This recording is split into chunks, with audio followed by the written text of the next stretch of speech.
Isang mapagpalang araw muli sa atin mga ka-voltage at meron na naman akong panibagong customer. At ang ipare-repair nila sa akin na isang electric fan. So, ang problem nito mga ka-voltage ay sira po ang bushing nito at saka shafting. Pinapalitan ko na po yan.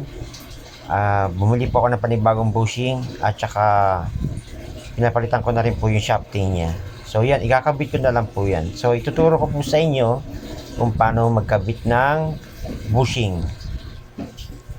Madali lang naman po ang pagkabit ng bushing. Ayan po, pagkatanggal nyo, huwag nyo kalimutan na lagyan po ng langis. Pagka inilagay nyo na ho yung bagong bushing, lagyan nyo na rin po ng langis para po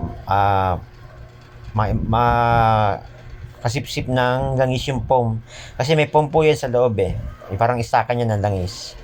So, ganyan lang po. Tapos, ibalik nyo po yung pinaka-cup niya. Huwag nyo po kalimutan ikabit yung pinaka-parang spring niya. May spring po yan na flower spring. Ayan, kinabit ko po yan sa loob. Tapos po, ayan, yung pinaka-cup lock ng bushing. Para po hindi po siya magalaw-galaw.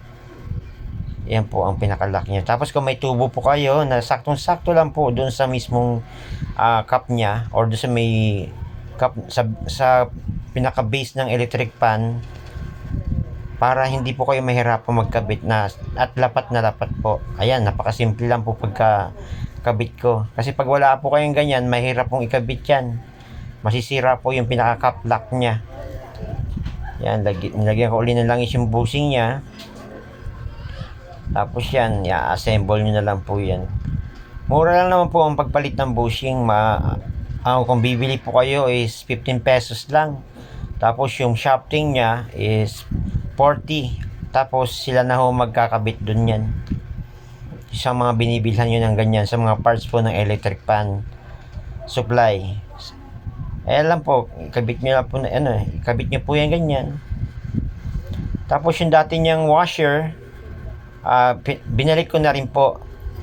Kung ano yung dati niyang washer, yun na lang din po ang kinabit ko para sukat na sukat po siya. Yan, tapos po yan, assemble na po. Yan, napakasimple lang po paggawa. Ayan po, maandar na po siya. So, maraming salamat po. At sana meron kayong nakuhang idea sa post kong ito. Paki-like and share po, paki-follow po ang page ko. Maraming salamat po. And God bless po sa ating lahat.